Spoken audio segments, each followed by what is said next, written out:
Welcome to another episode of the MCast. I have a pleasure to welcome to you today to our episode, Dean Giannarakis, co-founder of Bernie Beigne, Montreal's finest donuts, in my opinion at least. I think it's the best. Welcome, Dean.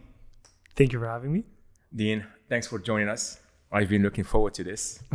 So I'm very excited to have you today, and we're going to be discussing a lot of things.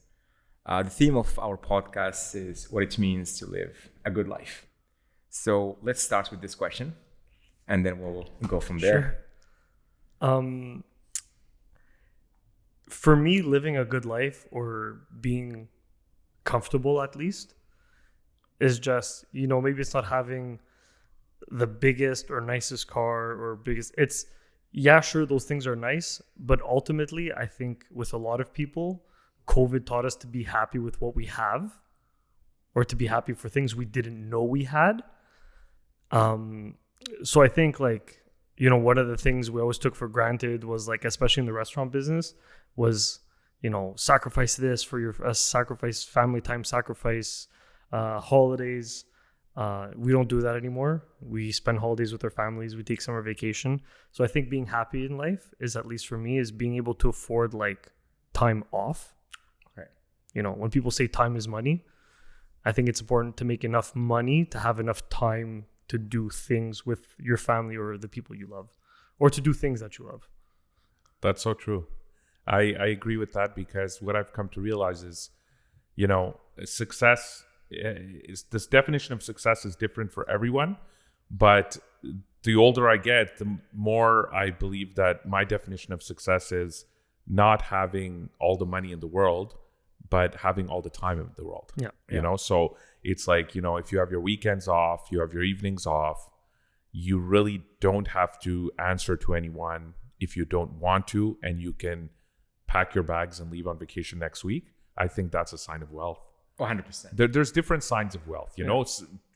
Health is wealth, but free time and for me, freedom really it means wealth, because coming from the corporate world and then going into real estate and being an entrepreneur, I realized how much I hated working for someone. Yeah. And I hated not having my freedom. And I would always go to the airport and get back from vacation. And you know how at Trudeau you come back and you're upstairs towards, when you're walking towards customs, and you look down and you see all the gates? I would always think to myself, I want to get to a point in life where I'm coming back, I go through customs, and I buy a ticket and I leave somewhere spontaneously. Right away. And I will do that one day. With your suitcase and just go back. 100% I will do that one day. Yeah. Grab your suitcase, and just, you have your suitcase, you grab it, you buy a ticket, and you say, you know what, I'm leaving to Mexico for a week. Yeah. I think one of the few things I learned in Egypt that stuck with me, a little parentheses, I dropped out of college. Okay. So it's, I followed my passion. I followed cooking. I went to culinary school. I went to pastry school. But for me, it's I feel like I just got lost in CEGEP. It's I did my business classes. I loved them. I did my psychology classes. I loved them. And then it's I had to take a 16th century English poetry class that was 3 hours long. Wow. I barely made it past the attendance. Yeah. It's they say my name, I'd pass out. So it's, that's where I got lost in the schooling system. So going back to that, one of the main things I learned was opportunity cost. So like you said, you go back and you see that crazy line when you're at Trudeau Airport. It's you know what? I'm going to get an Nexus. I could skip that line because I don't feel like waiting 2 hours coming back from summer vacation, jet lagged. I want to skip the line, get my bags, go home. And it's $80 for 5 years. I have my Nexus, and I can tell you right now, it's the best investment. Yeah. One of the best investments I've made that are not real estate. Saves you time. Yeah. So, Dean, before we discuss Bernie Beigne and the beautiful story, how it was founded and where you guys are today, I would love to know, who was Dean in high school? And how did you get into, what made you fall in love with cooking, with kitchen, if you can tell us more about that, that would be great. So I think Dean in high school was, I don't know, a pretty good guy. I never really got into serious trouble. Yeah, I messed around, sure, like most teenagers, but nothing like seriously illegal that would get me arrested or anything. I had a great group of friends. You know, our friend group were a solid group of friends. We're like, we've known each other since the age of like 5 or 6 and stuck together till this day. And then we have our one big massive group chat where we're like 15 guys. Oh, wow. So we have like a really good friend group that we've been friends since high school. But you know, yeah, we played sports, hockey, rugby, a little bit of soccer, going to parties, underage drinking like most people, 16, 17 years old. You know, everyone has that neighborhood depanneur that you can go to where the guy's not asking any questions. But again, nothing serious. But my love for cooking probably started when I was very young. I grew up with my grandparents. Okay. So my parents were always working. My dad being in the restaurant business. My mother currently works for Rolls-Royce Motor Cars. Okay. She's been with that company forever. Back when it was Omega Leasing, we're talking like 20 something years ago. On Côte d'Ivoire. Exactly. Yeah. So she's been through the whole evolution of that company. So I grew up with my grandparents. Both sets of grandparents were Greek immigrants. I grew up with my mother's parents. Grandfather came here from Greece, worked for Empire Maintenance, like literally cleaned toilets and mop floors until he was a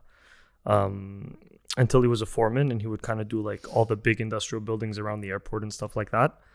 My grandmother, like most immigrant women at the time, worked in factories and, you know, whatever job she could work, raised me. So, you know, I was lucky enough to be raised by both my grandparents. And then Greek grandmother, you know, always cooks at home. She's always cooking. She had nothing to do except raise a grandkid and cook. So I grew up around in the kitchen all the time and great food. Grandmother's cooking. And I think that's one of, for me, cooking is a way to tap into someone's nostalgia. Okay. You know, and I think nostalgia is the best ingredient for any restaurant or any business. Because even if like you go to like these 3 Michelin star really fancy restaurants, they always try to tap into some memory that everyone has. That's true. They're always trying to tap into some like core memory. So I think that's pretty much where it stems from. And then, like I said, I just went into Egypt. I thought I was going to go into business because I always loved the idea of being an entrepreneur or a businessman. I kind of got lost in Egypt and then decided to really follow my passion into restaurants. Went to culinary school, which I excelled. I did really well in culinary school. You found your passion. I found my passion. So I went to St. Pius. I was part of the culinary. I was part of the competition team we had in the school where we went to nationals. We placed second. So for me, that kind of validated everything. It's like, you know what? I'm pretty good at this. I like it. Let me follow my passion. So then I continued on with that, worked at some family restaurants, worked at some other places, did some reception halls, would do some caterings on the side. There was a summer, I think I did like 6 lamb roasts, like spit. I would like buy a whole lamb, take my grandfather's homemade spit from the house, bring it to someone's house, set it up. It was like a 2-day affair. And then it just kind of evolved from there. COVID happened, which was a big hit to a lot of restaurants. And then, long story short, we came up with the idea of Bernie's over a coffee one day. Oh, wow. Yeah. Coffee and a donut. No donut. No, there was no donut then. There was no donut, but we were just having coffee. And It's just kind of like my business partner had a cutout from an article from March of 2013 or 2012, something like that. So he had this idea brewing in his head from back then. Oh, wow. And it's the decline of mom and pop donut shops. That's true. In the States especially. So he was working in the States at the time. Yes. And he had this article from then. And then we were just kind of talking about it. This was maybe August or September. He had the building where we are now.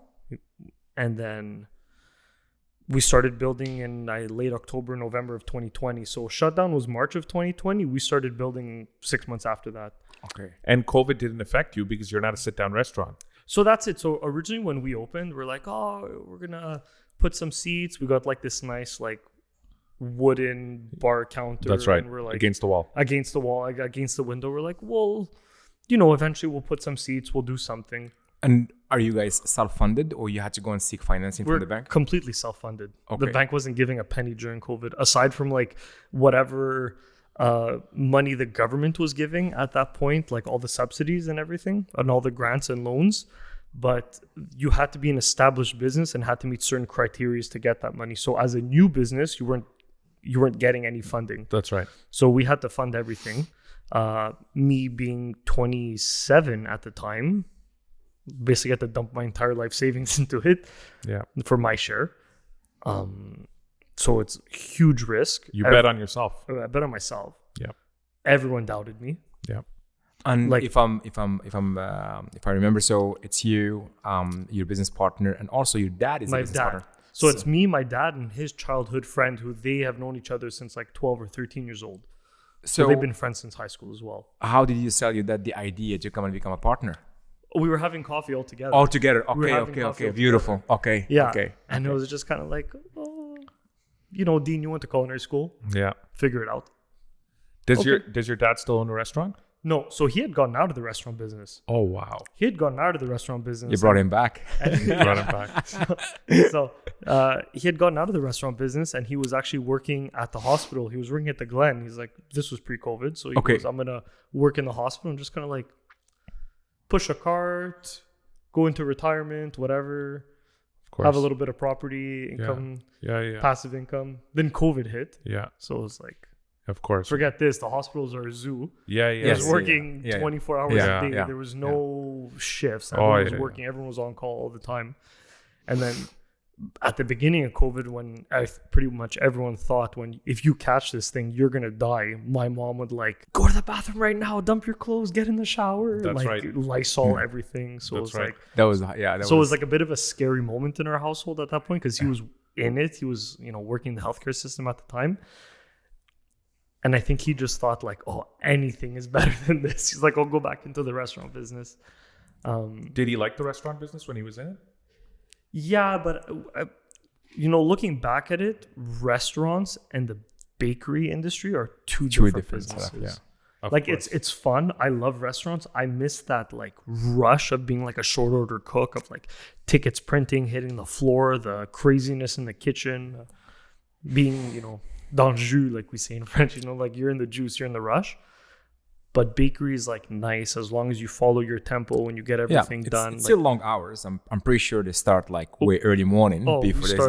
First, my dad's in at 4. Wow.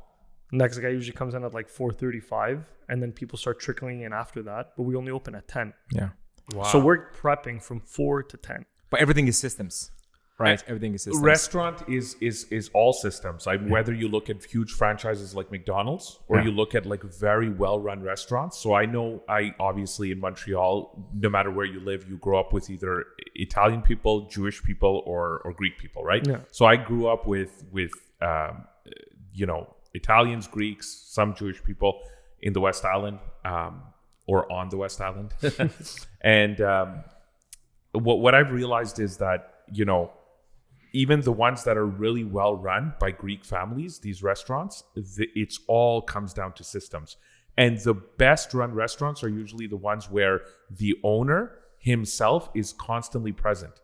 Like you can't expect to run a restaurant and be like, you know what? I'm going to have an office with a bunch of like screens. I'm going to watch cameras and watch everyone doing their thing. And I'm just going to collect money at the end of the week. No. Yeah. It doesn't work. You need to be present. You need to be there all the time.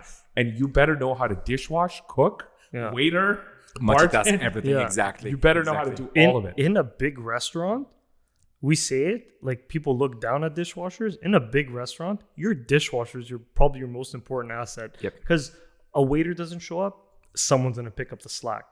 A cook doesn't show up, the cook's going to pick up, someone's going to have to do 2 things at once. The dishwasher doesn't show up, you don't have clean plates, you don't have clean glasses, you don't have anything. No one's refilling, the fridges are because a lot of dishwashers are like runners too at the same time. Yeah, that's right. So it's a very underrated position.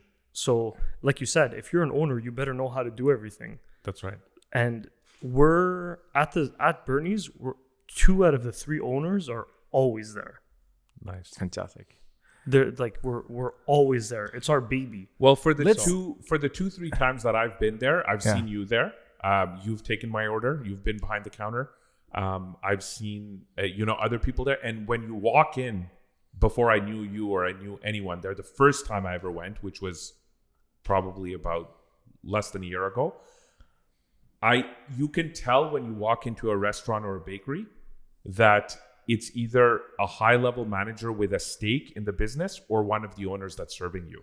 It's just the amount of detail they put in, the way they smile, the way they greet you.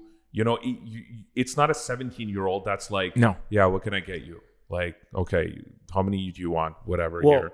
we do have a few of those. Yeah. There's a young staff. That's right. So I'm 30. Then there's a 28-year-old working with us. And then everyone after that is 21, 19, 18, and 17. That's right. So it's like, it's all young. It's all like the front of the house staff is all young people. But they're trained well. Yeah, because we tell them, you know, like sometimes it's like, the customer will say, oh, just give me 1 minute, I'm looking, and then they'll turn around and they'll start talking with someone else, or they'll be on their phone, and I'll leave it slide. They'll finish serving the customer and I'll take them to the back and I'll tell them, I don't care if the customer stands there for half an hour, you sit and wait in case they have a question. Don't go on your phone. The customer is your priority. It's customer service. And I feel like that's one thing here in Montreal that we have is great customer service. Forget the TikToks that everyone sees of like the one guy yelling at someone in a store or whatever. We have great customer service here. You go to the States and you walk into a business, I'm saying hi to the person working there and they're like, hi. You need to make them feel welcome into your business. Yeah. I think that's important. And I tell the kids, I go, this reflects not only the business itself, it doesn't only reflect us as owners, it reflects you. And this is a skill that you're going to take later on, whether you decide to stay in this business or go into any other business. It's your first impressions are everything.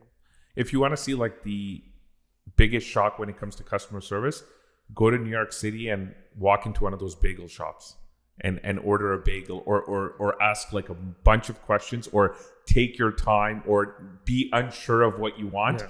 The guy's just going to tell you straight up, listen, figure out what you want and come back to me. Yeah. And then if you make a mistake or you say, oh, I didn't want bacon on mine or whatever, they will literally tell you, they'll be like, you said bacon. Yes. What are you wasting my time for? Yeah. Like, this is New York. But that's the allure of New York. Yeah. Like, New York's known for this, right? But when you go from Canada and you're like, hi, please, thank you, sorry, and you're constantly saying this, they're looking at you like, dude, how many times do you have to say sorry? Yeah. You know? Like, oh, sorry, can I ask you a question? You know? Yeah. They're like, why are you saying sorry? Do you need any help? Yeah. Oh, sorry about that. Sorry for bothering you. Yeah, sorry for bothering you. Sorry for trying to help you. That's right. Yeah. So our customer service here is... That's what it is. Yeah. I'll try and serve anyone in whatever language they want. So for me, like this whole thing when people are like, oh, I have to say bonjour. Oh, I have to say hi. Oh, I'm not allowed to say hi. It's like, you know what the rule says? Just say bonjour. They'll respond to you in whatever language they want to respond to you. And then you go from there. And then you go from there. I think we're blessed to speak, or we're like quote unquote forced to speak French. I love it because I go everywhere in the world and I'm trilingual. So I think it's cool. But that's my point of view on it. And like I said, the rule says just say bonjour. The prince says hola, and I'll be like, hola, ¿cómo estás? Un poquito de español. And then it's like, I'll try to serve them in my broken Spanish that I learned in Cuba when I was like 18, 19 years old, go to, all inclusives. But it's like, that's what it is. You try and serve someone in whatever languages they want to be served in. Let's backtrack again, like to how the idea was basically created of launching the store. So you were having coffee and the donut idea came up because your partner had it in mind for a long time. Yeah. So how did you guys like start trying? You've done some like trials for a few months before launching. So in the restaurant I was working at, there was this massive production kitchen. And so I was kind of testing the donut recipes out there, like just like a little KitchenAid mixer, frying them in a regular fryer, like a French fry fryer, doing everything small batch. And then we would take it. There was an empty apartment upstairs. There's an empty apartment upstairs. We were trying some stuff up there. Yeah. And then we would all look at each other. It's like, you know what? This is good. We had our doubts. And then it's like, like I said, it was September when we were really talking about it.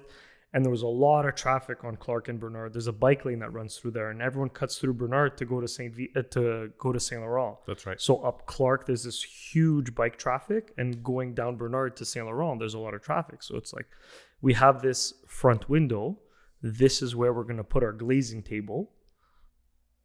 we'll get to that when we're talking about the layout of the kitchen. But we said, we have this big window. We're gonna put our glazing table in front, so when everyone drives by, we're on the sunny side of the street.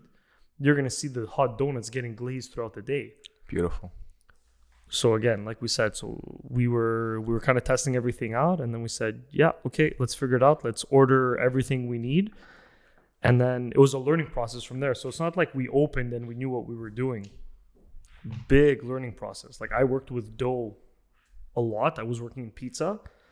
Donut dough, pizza dough, two completely different things. Pizza dough is like, you got to leave it rest in the fridge for 3 days. You got to leave it ferment. You got to leave it develop flavor.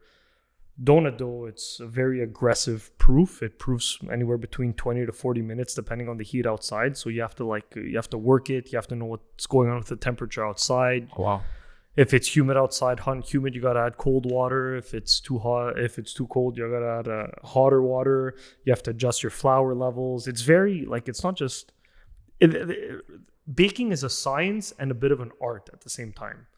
Like you have to follow the recipe, but you got to know when to tweak it. Yeah. You got to know when to tweak it. And I think going back to growing up with my grandmother, it's like when I was starting to learn how to bake and cook with her, it's like her recipe says 1 cup. Like measure 1 cup. And then my recipe wouldn't be the same as hers. It was like, Grandma, why isn't mine turning out the same way as yours? She's like, oh, because I use this cup. So just like this glass that she took with her from Greece. And it's like she's been using that glass her whole life. That's when you realize it's all about ratios. Okay. So as long as you're within a certain ratio, you're fine. And you could scale it up and scale it down. Bagels are like that too. I think there's a specific the water, the temperature. Everything. Anything dough, yeast.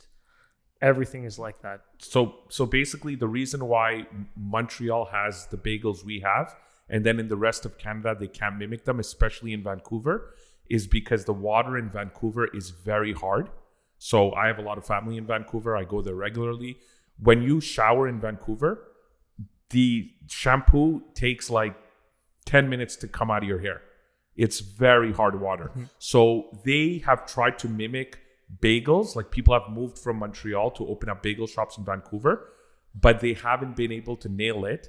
So now places like Saint Viateur or other bagel shops in Montreal are overnight expressing fresh bagels. Oh wow. To the point where my uncle will tell me, because he's from Montreal but he lives there now, who's also in business there and learned from the Greeks in Montreal.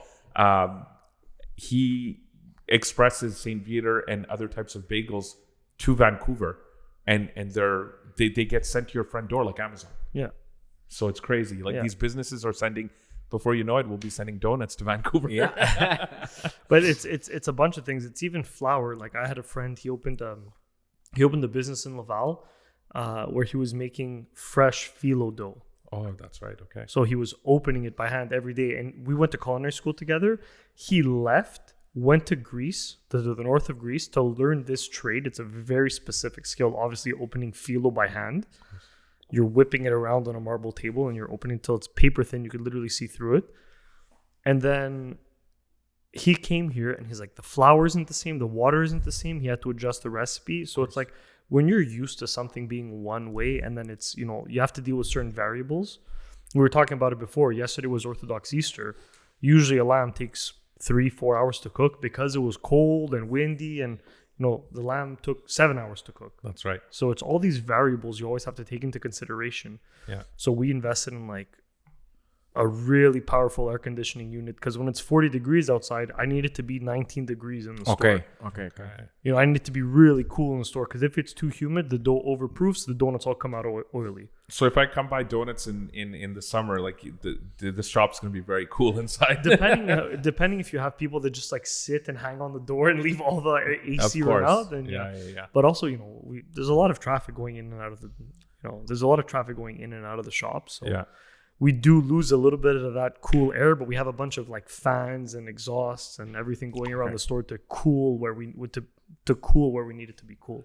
It's interesting going back to nostalgia. You hit on nostalgia with me with your donut shop, because like I told you, there's a clothing store that I often go to right around the corner from your shop, And whenever I would drive by, I would always look at your shop and think of, oh, this is like one of those 70s or 80s donut shops, because I'm rarely in that area.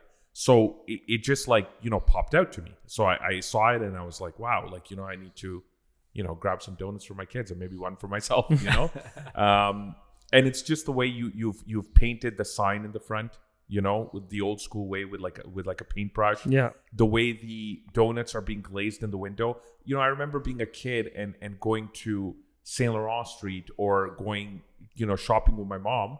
And I would see like, the lamb and the chicken, the spits in the windows. Exactly. Back in the day, they would have them in the windows. So you would pass by a Greek restaurant or a Lebanese restaurant and you would see this and you'd be like, oh my God, when I was a kid, I'd look at this chicken and be like, that's a lot of chicken. What are they going to do with that? Yeah. Only to really enjoy it later in life and be like, wow, I love Greek and Lebanese food. Mm-hmm. And I think you've touched on nostalgia by, without advertising your business in the mainstream, whether it's TV, radio, newspaper, social media, it works on its own. You've kind of advertised it on the street where people drive by and it's just, I need to check that place out. Not knowing that this is a COVID baby. That's it. Yeah. We have a lot of people that come from, again, so we've become part of this circuit. I call it the circuit. You go on St. Viator, you go to Fairmount, it's like the tourist circuit. We're part of like this tour, this food tour now. So you're going to these businesses that have been around for 60, 70 years, the St. Viators, the Fairmounts, the Olympicos. They're going to all these places, Schwartz, Lester's. They're coming with all these bags and they come into your store. And you're like, you have some serious businesses here that have had A-list stars go through them. Everyone, all the tourists, they've been around for 7 years and they come into your store. And it's 3 years actually this week that we're open. Oh, wow. So for us, it means a lot that we're part of this circuit. And they come and it's like, how long have you guys been open? Where it's like 3 years. We opened during COVID. I'm like, this place looks like it's been around forever. Yeah. Our floors are 120 years old. They're the original floors from the building. So they're all like warped. So from a branding point of view, you guys have nailed everything. Yes. And every time I go there and I observe the whole environment, like the way how the bagels are being made, how they're being glazed, how they're being dressed. Good job. Honestly, it's you're letting the shop, speak to everyone. Yeah. And it speaks for itself. And that's exactly it. Yeah. Do you guys invest on any marketing or everything is organically done? So my wife actually takes care of all the marketing. She does all the social media. Everything's been organic. We haven't paid for anything. Wow. Aside from the odd newspaper, Merry Christmas, Happy New Year, whatever. But even like whatever radio spot we've done, it's like we've had radio stations reach out to us for events and stuff like that. How much do we owe you? It's like nothing. Take our donuts, give us a shout out. Like that's it. It shows you the power of word of mouth, man. Exactly. Yeah. Like we will trade like word of mouth over anything. So again, going back to my wife, she has a day job. She works 9 to 5. Well, not really 9 to 5. She's a property manager. She's on call 24/7. She's 9 to 5 and 5 to 9. Exactly. Yeah, exactly. So she does that. She has a degree in marketing. So when she's a huge part of it. She's a very big part of it. And it's incredible because when you have someone like Blake Lively came to the store a couple months ago, last month, and she's like, oh, I saw you guys on Instagram. That's all my wife. Oh, wow. Like, it's not like we don't have some big media business behind us that we're paying $1,000 a month or anything. Like, it's my wife. Like, in bed, we're answering DMs, we're reposting stuff, we're trying to collab. It's viral marketing. Yeah. Yeah, that's amazing. Powerful. Powerful. Some reels Very here powerful. and there, some like little silly gag reels here and there. And of course. Yeah. It's interesting because I think after I drove by on my way to the clothing store, I picked up donuts. Then I started following you guys on Instagram.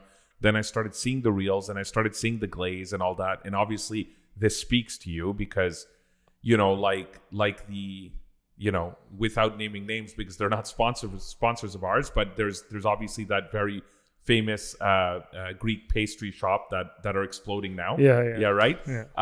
And I remember the one of the gentlemen that are involved in that now talking about how, you know, sugar kind of sells itself. Yeah. You know, so you have to do marketing, but once you're able to acquire someone's taste, whenever they're in the area, they're going to come back. Yeah. You know, and they're constantly going to we have people that come way out of their way to get donuts, and we're super thankful for that. You know, we have people that come from the Laurentians, they come from Saint Jerome, Saint Sauveur, they come from all over the place, like regular customers. Like, that's amazing. I've seen their kids grow up over the last 3 years. Like, I remember the kid in a stroller, and it's like, I'm celebrating my 4th birthday this year. Oh wow! And they come get the big donut. Yeah, you have exactly. a big donut too, right? Well, everything is then handmade, right? It's not of mass production. It's handmade. That's so right. the operation starts at 4:30 in the morning. Yeah. Right. They prep the donuts, and the shops open at 10 o'clock. Yeah. And I believe you either close at 6 p.m. or until we sell out. Okay.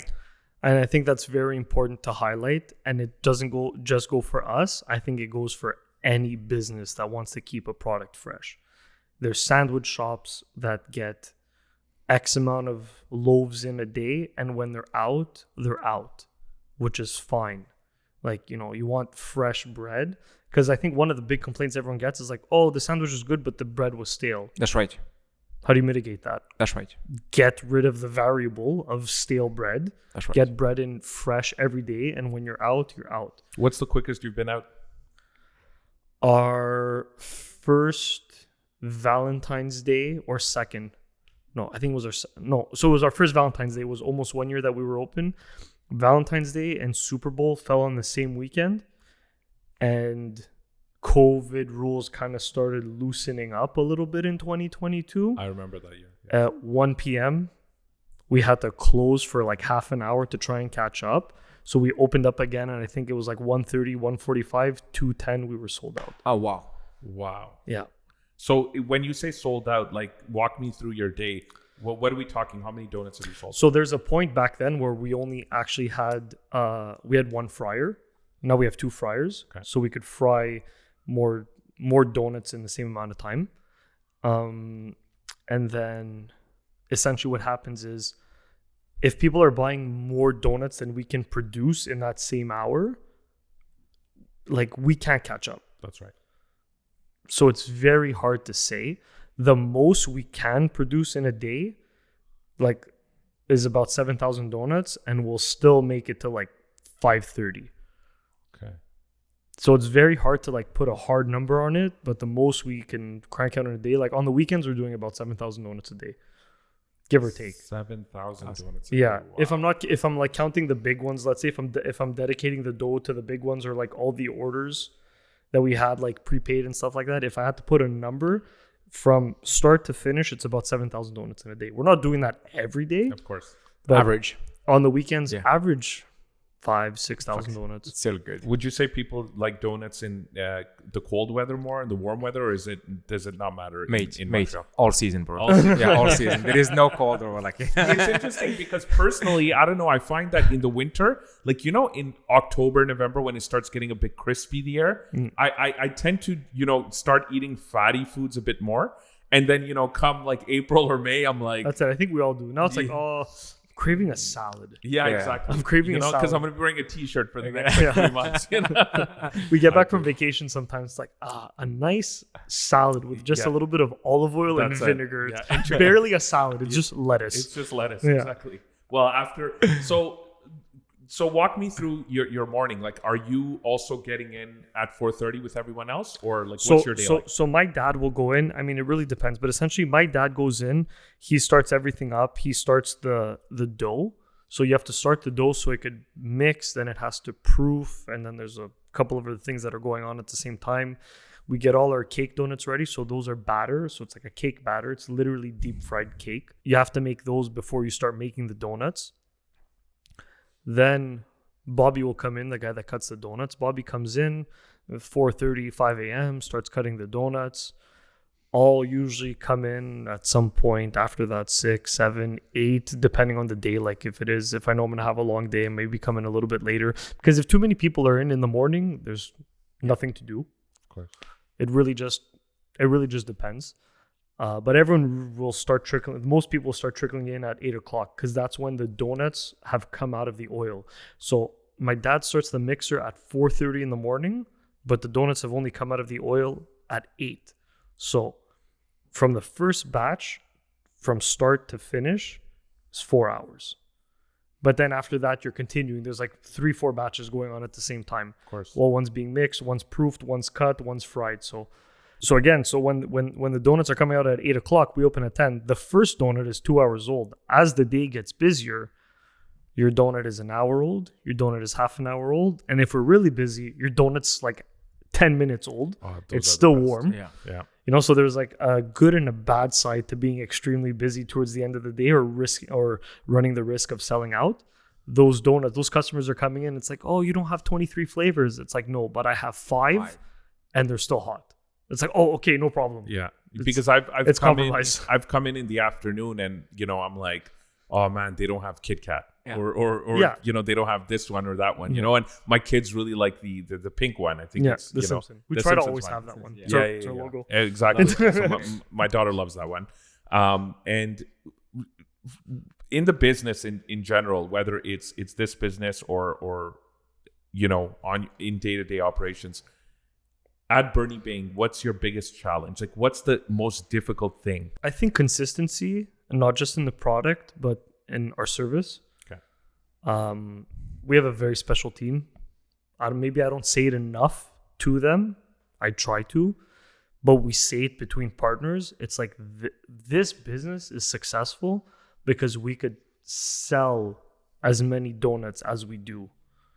Like, we're 2 people at the cash. Bonjour, 6 ou 12 bang. Next, 6 or 12 donuts. How can I help you? 3 dozen donuts? No problem. Oh, 10 dozen donuts? Give me 2 seconds. You call someone in the back. I think we're the only place in town that someone could just casually walk in and be like, I want 10 dozen donuts. Sure. And then there's the Ubers going off at the same time. And there's 20 dozen on Ubers from different orders. Wow. So we can produce, but we can also serve. And I think that's very important. It's all in the manpower and systems. Yeah, beautiful. Exactly. Yeah. And you guys have a culture. Yeah, we have a culture, and it's a little bit nitty gritty. You know, I consider myself like an old school restaurateur. I grew up in that, like the yelling and the little bit aggressive, which we're not. We're not now. We've realized maybe it is like, I don't like to use the word toxic, but maybe it was a little bit toxic back in the day. But now it's like, you know what? We're passionate. We're all passionate in what we do. And like sometimes you need to take that person aside and be like, hey, snap out of it.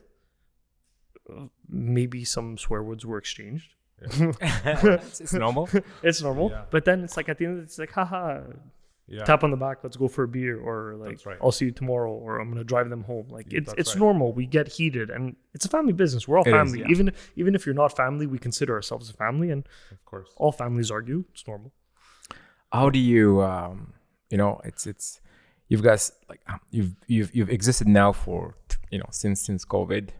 Business is growing, is doing very well. You guys have kept that consistency day after day. Good job on that. Others are watching you. Competition. Yeah. How do you overcome that? I believe in a free market. Okay. Everyone's allowed to do whatever they want. You know, if someone wants to open a donut shop, they can open a donut shop. There's only one Bernie Beigne. Until there isn't. Maybe we're going to open another one. Maybe we won't. It's all to be seen. That was going to be my next question. Yeah, me too. We're not opposed to a second location. It's just we're still trying to figure this one out. Yeah. Okay. Like we're busy. We're trying to keep a consistent product. And if opening a second one risks the success and consistency of the first one, then I don't want to take that risk. Or we don't want to take that risk as partners. Okay. Because, you know, so many businesses are just one store. That's right. You know, how many successful businesses are there in Montreal and it's just one store? And they've been around forever. Yeah. And they make untold amount of money.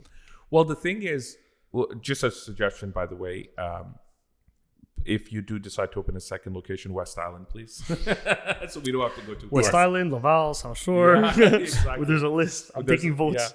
Yeah. So basically, the way I look at it is this. I'm sure you realized it, being in the restaurant business and an entrepreneur yourself. I'm sure Ali's realized it too. there has been, without naming names, there has been so many businesses in the past few years that have all of a sudden opened up a West Island location, opened up a Laval location, thought of opening up Brossard. And we could talk about those really good cafes, you know, without naming names, the bakeries that sell cakes that started out in the East End, the Greek bakery in Park Extension. Yeah. So everyone is kind of like realizing, hold on a minute, you know, there's a market that really is demanding us, and we need to open up on, you know, near Fairview, or we need to open up in Centropolis, Laval.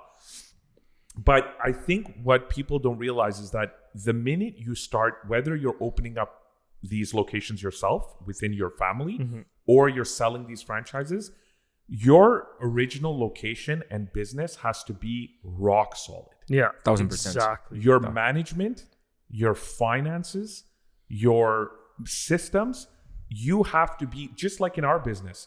If in our business you're not doing well, you're not established, you don't have a market, then why are you going out and building a team? Exactly. You know, like focus on building your brand first, like Ali and I have done, and then go out and say, okay, I need someone to take care of buyers. I need someone to take care of rentals, and so on and so forth. With us, the fear, and I feel with anyone that starts to open up a business into a suburb, is if you're in the city, how much will, like, so we have people that come from Laval, the West Island, the South Shore.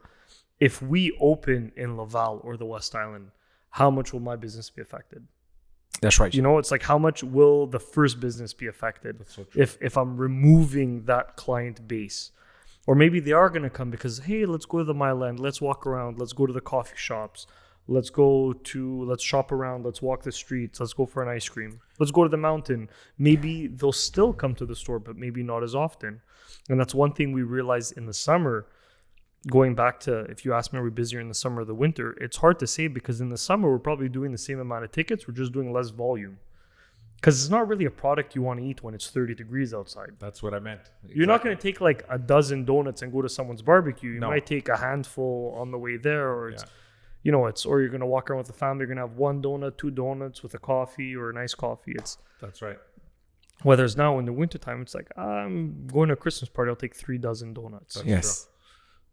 That's So true. it all depends. But again, coming back to other locations, it's not, people think it's just like, you should franchise. We get like dozens of requests every weekend.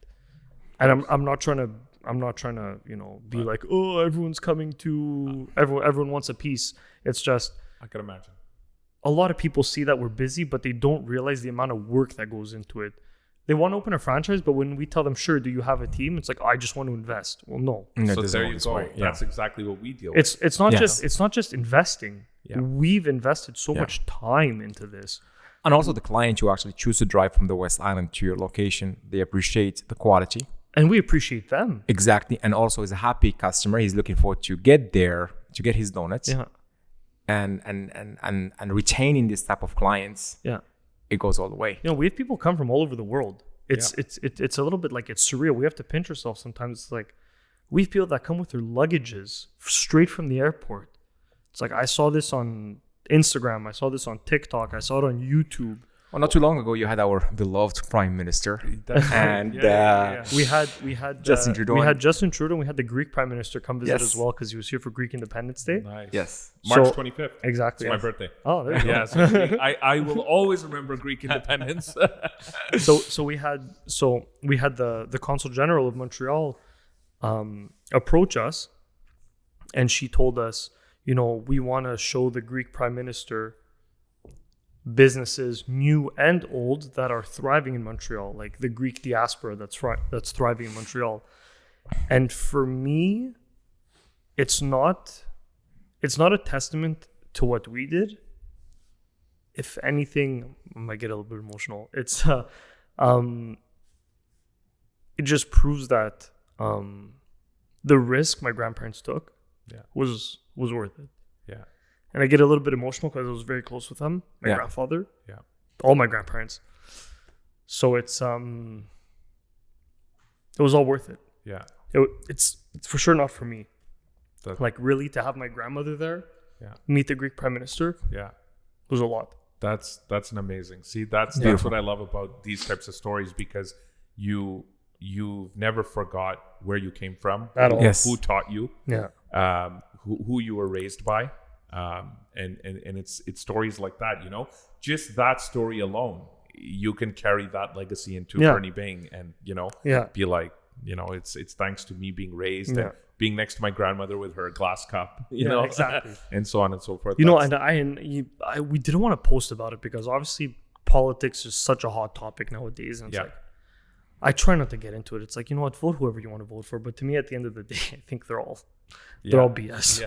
I think everyone's BS across the board, and I think people are starting to realize that more and more. It doesn't matter what party, what this, what that, what side you're on. I think at some point, it's like there needs to be a big change, because I think everyone's just lying to everyone at this point. Well, and we're lying to like ourselves. Yeah, it's like that in the world. So it's like I didn't put it on the business page. I put it on my personal one, and it's like I literally preface it with saying, this isn't anything political. If you're going to talk shit, move on. My exact words. Like, just move on. Because this was a point of pride. That's amazing.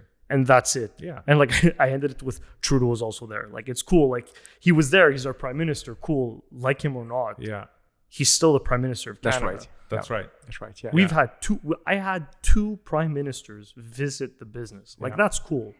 I don't care. We have like Greeks get very political. Yes. And they're like, you had that guy come into your business. It's like, I don't vote in Greece. Yeah. He's the prime minister of Greece. Cool. He came to visit the business. Yeah. And what are you going to say? You're going to tell the prime minister not to come to your business? Yeah. Tell 20 RCMP officers in suits and guns. Get exactly.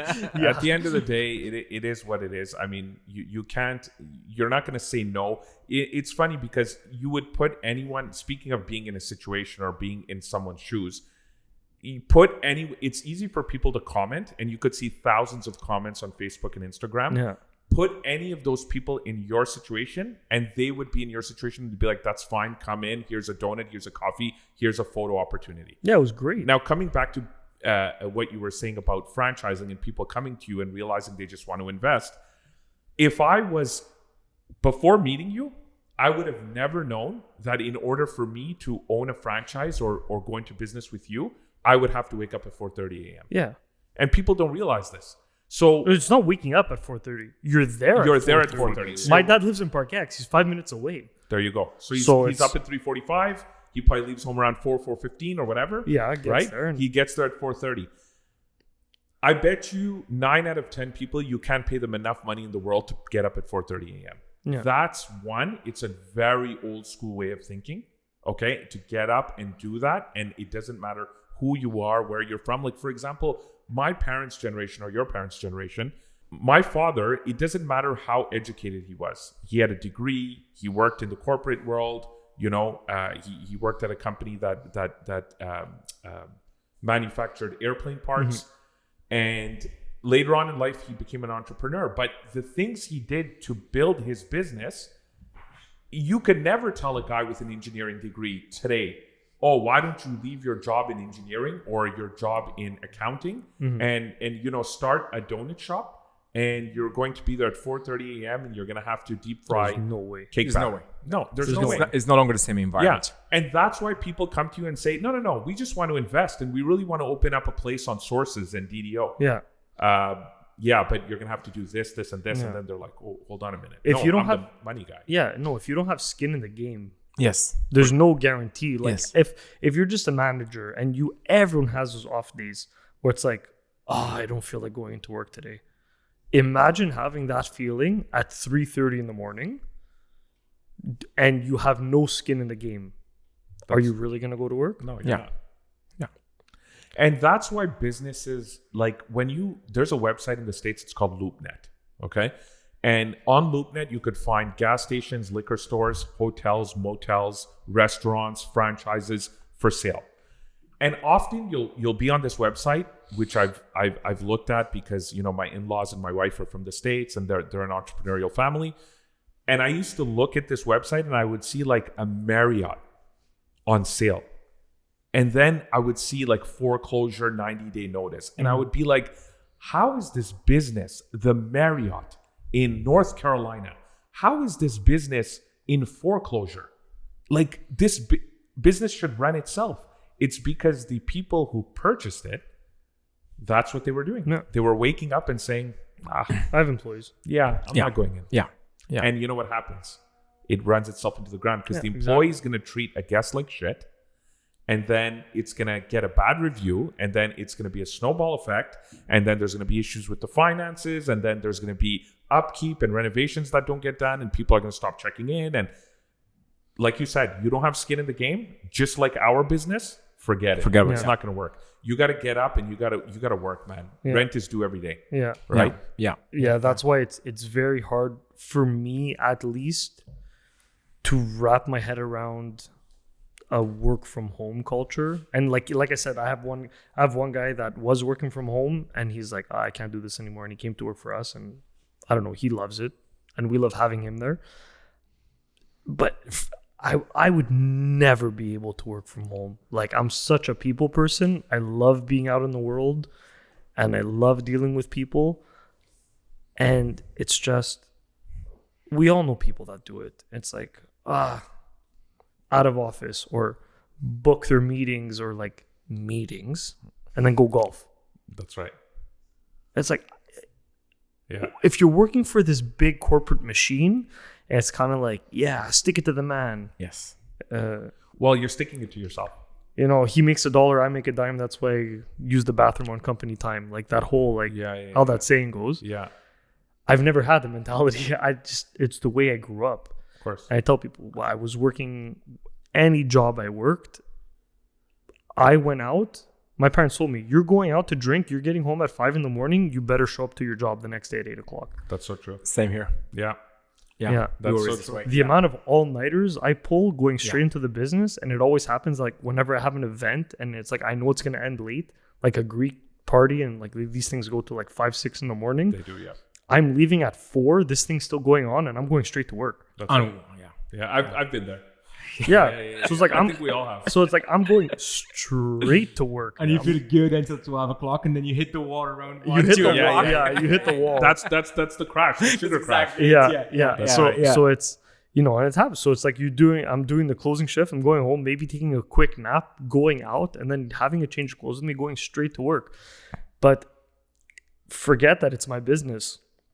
That work ethic was instilled in me. It's the pride, man.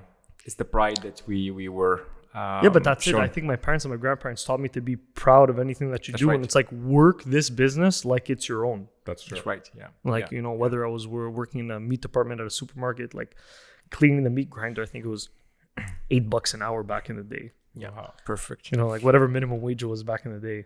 Yeah. We all started there. I remember I started at like $6.25 an hour. Yeah. And it was interesting times. Yeah. So, for my next visit to Bernie Beigne, what flavors do you recommend? I you know, every time I go, I mean, the display is beautiful. I would always pick up like a dozen or 2 dozen. But what's your best sellers? So our best seller for sure is our honey glaze. Okay. The one that gets done in the window. Yeah. The glaze, the sugar, the cinnamon sugar, you can't go wrong. I will suggest those if it's your first time there. The Oreo, the pink icing donut, the Simpsons one. I like pushing the cake donuts. A lot of people think they're like, they see them and they kind of have like these bad memories of like Tim Hortons, Timbits or whatever. But I tell people back in the day, back when they were still good, if you're old enough to remember like Timbits when they were actually really good, we do a cherry cake one. So we have a cherry cake donut. I always tell people to get that. Or we do a blueberry cake that's really good too. The sour cream old fashioned. I'm saying I love sour cream old fashioned. Yeah. So I like, it's all these donuts where we're not, this goes for everything. We're just kind of bringing old stuff back. And some of them, are they like seasonal? Yeah, so some of them are seasonal. So now this weekend's Mother's Day coming up. We're going to do like just Sunday, one day only. We're going to do some like Mother's Day, like heart and rose themed donuts. Beautiful. Okay. Yeah. Beautiful. So it's, we try to keep things seasonal. And it's just, you know, 1 or 2 days, whenever we're done, we're done. Do you find since you've opened, people are mimicking what you guys have done? Yeah. Yeah. Even businesses that were around before us are trying to copy things that we've done. So it's like everyone made apple fritters, but we were the only ones to make apple fritters that are like the size of your head. That's right. I've seen them. You know, and we just can't keep up. Like we make them, they come out around, we tell people they don't come out at opening because we make them with all the donut holes to like obviously minimize on waste. So they always come out a little bit later in the day, but depending on how much production we need to keep up with, there's no guaranteed time. So it's like always around 12 o'clock. We say give or take about half an hour. It's always around 12 o'clock. 12 o'clock hits, there's 70 fritters coming out of the oil. Half an hour, they're all gone. Oh, it's the third time I come to the store. And it's like, we make them. They just sell out so fast. Yeah, that's right. You should put a max. Well, everyone could buy as many as they want. Someone wants to buy 30 of them, take them home and freeze them. Yeah, you don't want to put a max. Then No. it becomes weird. Yeah, I don't like too much red tape. That's right. I don't like red tape in a lot of things, you know, and owning a business in Montreal, like there is red tape. A lot. But it goes back to like having no seats. We're technically a market. We have a market permit. So technically we don't have a public washroom. Technically, you know, we don't have any seating. We don't have any terraces. We don't have a lot of it's not the rules don't apply to us. It's not the same rules as operating under a restaurant or cafe license. Do you do anything other than donuts there? Just donuts. Just donuts. Yeah. Not Just even coffee. donuts. Drip coffee. Drip coffee. No espresso, no cappuccino. That's across the street. It's across the street, and there's about another 20 cafes in the neighborhood as well. That's right. Yeah. And we're very lucky, the guys across the street. I'll give them a shout out, Alphabet Cafe. Yeah. They're great guys. They opened up last year. They opened up in July. That's right. It's a great addition to the neighborhood. Yep. Along with everyone else that's been there forever. You know, staples of the neighborhood. But it's a very fun dynamic. It's a very fun neighborhood. Bernard specifically was going through some very dark times, and I think that's why we were hesitant on opening up, because everything was pretty much closed up until like between Esplanade and Park Avenue. That's like right. Nouveau Palais, Oishi, Sushi. There was like 2-3 businesses around there. That's right. Everything else was closed. Yeah. And like where we are across the street, Royals is still open. Royal Submarine. They've been around for 60 years. That's right. It's actually I know the son. Okay. So yeah, I play hockey with him. Okay, so there you go. So they've been around. Everything else on the street was closed. Yeah.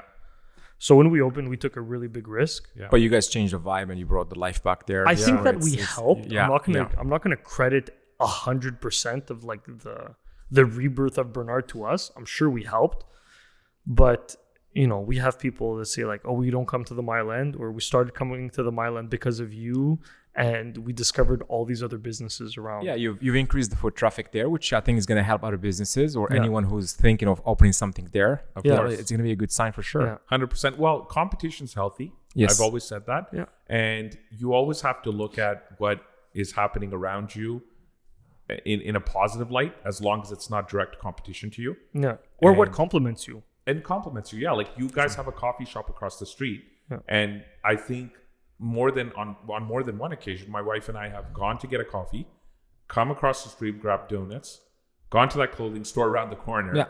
And then we're just on foot. You know, we park our car and you're just on foot in that whole area, you know? And even if it's like the fall or early spring and it's a bit chilly, you're okay. You know, it's not like, as long as there's not a snowstorm, you don't want to be in a car in that area. No. You want to be walking around. Even in a snowstorm, there's a lineup. Trust me. Oh, I'm sure. We have lineups in snowstorms. It was pouring rain on Sunday in the cold. We had a lineup. That's beautiful. Beautiful. That's amazing. It's very cool. Dean, my man, thank you so much.